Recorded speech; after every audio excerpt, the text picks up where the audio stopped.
In a dimly lit Oval Office, three men hold the fate of millions in their hands. Trump just made a phone call that could end the deadliest war in Europe since World War II. But the price of peace might be higher than anyone imagined. For 1,277 days, Ukraine has bled. For 1,277 nights, mothers have prayed their sons would come home. Vladimir Putin's war machine has consumed entire cities, displaced millions, and turned European soil into graveyards. But yesterday, something shifted in the halls of power. Trump hosted what insiders are calling the most important diplomatic gathering since the Cuban Missile Crisis. European leaders, Zelensky, and a secret phone call with Putin himself. The question everyone's asking, is this the beginning of the end, or just the end of Ukraine as we know it? 6 months ago, Zelensky was humiliated in this same room. Trump and J.D. Vance berated him for his ungrateful attitude, questioning why he dared appear in the Oval Office wearing a simple t-shirt instead of a suit. The Ukrainian president was practically thrown out, with Trump cutting aid and ending talks. But Monday's meeting? Zelensky came prepared. Black blazer, pressed shirt, the works. When that same conservative reporter who mocked his attire told him, "You look fabulous," Trump grinned and agreed. Zelensky's response was pure diplomatic gold. "You are in the same suit. I changed. You did not." This wasn't just about clothes. This was about power, respect, and who bends the knee in geopolitics. Last Friday changed everything. Trump rolled out the red carpet for Vladimir Putin in Alaska, their first face-to-face since Trump returned to office. Behind closed doors, they hammered out the framework for what's happening now. Putin got his wish. No more demands for immediate ceasefire. Instead, Trump agreed to focus on a long-term peace settlement. Translation? Putin bought himself time, legitimacy, and the upper hand in negotiations. The man who started this war as a pariah is now sitting at the table as an equal partner in ending it. European leaders didn't come to Washington for a friendly chat. They came in panic mode. France's Macron, Germany's Merz, Britain's Starmer, they all sensed Trump was about to sell out Ukraine for a photo op with Putin. Their strategy? Flood the zone with praise, call Trump amazing, and Dear Donald, anything to keep him from handing Putin a victory.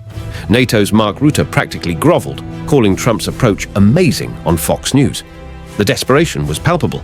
These are the same leaders who spent years calling Trump unpredictable and dangerous. Now they're his biggest cheerleaders. Here's where it gets interesting. Trump ruled out Ukraine joining NATO. That was never on the table. But he dangled something else. NATO-style security guarantees backed by European forces. Sounds promising, right? Until you read the fine print. These guarantees are only as strong as Europe's willingness to enforce them. And if Putin decides to test them in 5 years, will French and German soldiers really die for Ukrainian soil? The Europeans are essentially being asked to write a check their military might not be able to cash.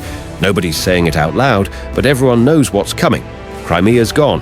Putin made that clear, and Trump's already hinting Ukraine can't get it back. The Donbass region? Probably gone too. We're talking about territory the size of Florida just disappearing from the map.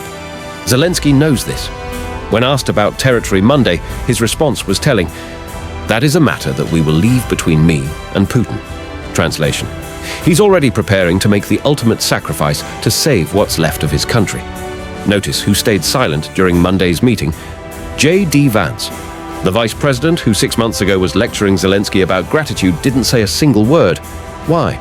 Because Trump learned his lesson from February's disaster. Vance's aggressive posturing nearly torpedoed the entire peace process. Now, Vance is reduced to a prop, standing quietly while Trump handles the delicate diplomacy. It's a stark reminder of who really calls the shots in this administration, and who gets benched when they become a liability. Emmanuel Macron isn't just along for the ride. The French president is pushing hard for trilateral talks, Trump, Putin, and Zelensky together. But here's his real agenda. He wants to expand it to include major European leaders. Why? Because Macron knows bilateral deals between superpowers usually screw over smaller allies. His quote was revealing, "The idea of trilateral meeting is very important because this is the only way to fix it." Fix what exactly? The war or Europe's exclusion from the big boys table? German Chancellor Friedrich Merz dropped the most powerful soundbite of the entire summit. When asked about Russia's demand for Ukrainian territory, he said it would be like asking the United States to give up Florida. We're talking about sovereign territory, populated by millions of people, just being handed over to an aggressor. While European leaders sat in the White House, Trump spent 40 minutes on the phone with Putin. 40 minutes. That's longer than most presidential daily briefings. What were they discussing that couldn't wait? What deals were being struck while allies sat in the next room? Putin's spokesperson said they spoke in favor of direct talks, but sources suggest the real conversation was about guarantees, what Putin needs to see before he'll even consider sitting down with Zelensky. But here's the moment that changes everything. Sources close to the Kremlin reveal Putin gave Trump an ultimatum during that 40-minute call. Not publicly discussed, not in any press release. Putin told Trump he has until September 1st to deliver Zelensky to Moscow for direct talks. No European observers, no NATO guarantees, no conditions. Just two leaders, face-to-face, where Putin will present his final terms. If Zelensky refuses, Putin plans to escalate beyond anything we've seen. New weapons, new targets, new levels of destruction that would make the past 3 years look like a warm-up. Trump knows this. European leaders suspected. And Zelensky? He's walking into the most important meeting of his life, possibly of the 21st century, knowing he might have to choose between his country's territory and its existence. So here we are. 3 men, 3 nations, 3 visions of the future. Trump sees a deal that makes him look like a peacemaker. Putin sees validation of his aggression and expansion of his influence. Zelensky sees the possible end of Ukraine as he's known it his entire life. The next few weeks will determine not just Ukraine's fate, but whether the international order rewards aggression or punishes it, whether democracy can defend itself, or whether autocracy has found its winning formula. History will remember this moment. The question is, will it remember it as the dawn of peace or the sunset of justice? The answer lies in rooms we can't see, in conversations we're not hearing, between leaders who hold millions of lives in their hands. What happens next isn't just about Ukraine. It's about what kind of world we're willing to accept. The clock is ticking, and time is running out for heroes.